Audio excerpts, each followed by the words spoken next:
मित्रों, जब अर्जुन के मुंह से निकला भगवान कृष्ण के कहने के जवाब में, भगवान कृष्ण ने एक और बात सुना दी उनको, बहुत ज़्यादा मुश्किल बात थी कि ये जो तू कह रहा है ये तो एक नपुंसक व्यक्ति कहता है, और नपुंसक व्यक्ति तू नहीं हो सकता।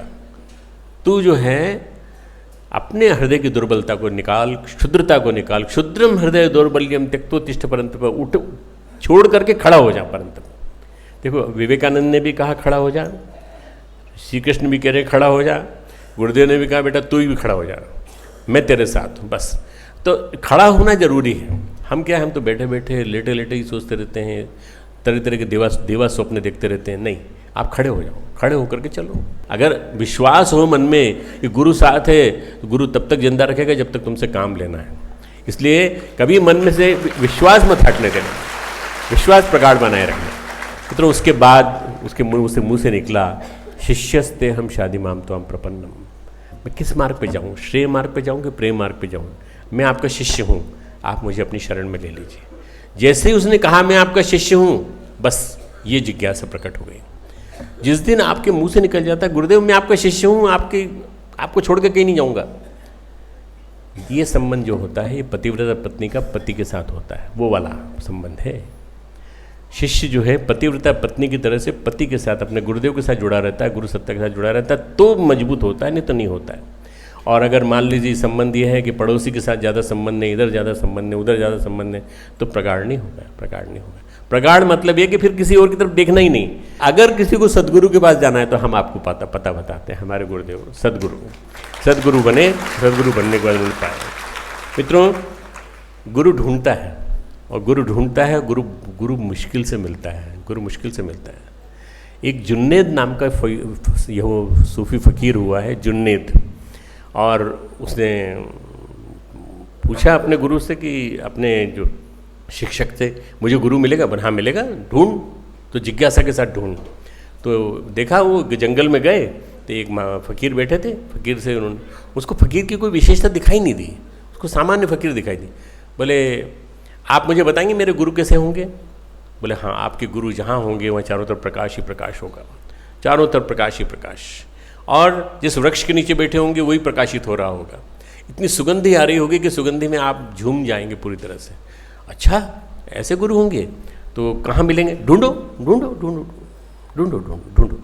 अब वो ढूंढने निकला और 20 साल तक ढूंढता रहा, पूरे देश में पूरे विदेश में सब जगह ढूंढ लिया। लौट करके घूम करके फिर उसी पेड़ के नीचे आया तो देखा वही बैठे हुए। वो वहाँ गया तो उसने देखा खूब खुशबू आ रही है, उसने देखा कि प्रकाश खूब हो गया, खूब तेज, चारों तरफ से न जाने कहाँ से लाइट्स आ गई ढेर सारी, और न जाने कहाँ से प्रकाश ही प्रकाश, प्रकाश ही प्रकाश, और मेरे गुरु प्रकाशित हो रहे हैं मेरे सामने जो बैठे हैं। तो बोले आप ही थे मेरे गुरु? बोले हाँ मैं ही था तेरा गुरु। तो मुझे 20 साल क्यों दौड़ाया प्रभु आपने? 20 साल इसलिए दौड़ाया कि 20 साल में तेरी पात्रता विकसित हो गई। पहली बार में तूने मुझे देखा और पहचान नहीं पाया, परंतु 20 साल के अंदर तुझे ये मालूम पड़ गया कि मैं कौन हूँ। मित्रों, बौद्धिक ज्ञान का बोझ गुरु से नहीं मिलने देता। इंटेलेक्चुअल नॉलेज बहुत ज़्यादा है हमारे पास, इंटेलेक्चुअल नॉलेज, और उसी की वजह से मैं गुरुदेव के पास मेक्सिको का एक ग्रुप लेके आया, और मैंने कहा गुरुदेव इनको स्पेनिश आती है, और इनमें से एक महिला जो आई हैं वो इंग्लिश बोलती हैं, तो वो इंग्लिश में ट्रांसलेट करके मुझे देंगी, मैं आपको बता दूंगा हिंदी में ट्रांसलेट करके। बोला अच्छा ठीक है, ये बहुत बढ़िया है, ये ब्रिज बन गया, बहुत बढ़िया है। अब मैंने परिचय कराया, और परिचय कराने के बाद मैंने कहा गुरुदेव बोलेंगे तो मैं आपको बताऊंगा क्या बोल रहे हैं। वहाँ तो उल्टी गंगा बह गई। गुरुदेव ने बोलना चालू किया और उन्होंने जवाब देना चालू किया, उन्होंने पूछना चालू किया और गुरुदेव ने जवाब देना चालू किया। गुरुदेव हिंदी में बोलते रहे, वो स्पेनिश में बोलते रहे, और दोनों के बीच प्यार की गंगा बही। इतनी देर तक बोले, आधा पौन घंटे तक, और मैं देख के दंग रह गया कि हे भगवान, मेरा इंटेलेक्चुअल नॉलेज मुझे बीच में ला के पटक दिया। यहाँ पर इंटेलेक्चुअल नॉलेज नहीं होना चाहिए, भावनात्मक भाषा होनी चाहिए, भावनात्मक लैंग्वेज होनी चाहिए। अष्टावक्र 8 स्थान से टेढ़े थे। जनक के दरबार में आए, सब लोग हंसने लगे। जब सब लोग हंसने लगे तो उन्होंने कहा कि ये आपने चर्मकारों की सभा बुला रखी है क्या? बोले क्यों? बोले देखिए सब चमार की तरह से मुझे एनालाइज कर रहे हैं कि मेरा शरीर 8 स्थान से टेढ़ा क्यों है। किसी ने विद्वत्ता की दृष्टि से तो मुझे एनालाइज नहीं किया। आप भी ऊपर बैठे हैं आसन पे, तुरंत जनक को एहसास हुआ, जनक विधेय थे, जनक श्रेष्ठतम राजाओं में, श्रेष्ठतम ऋषियों में माने जाते हैं।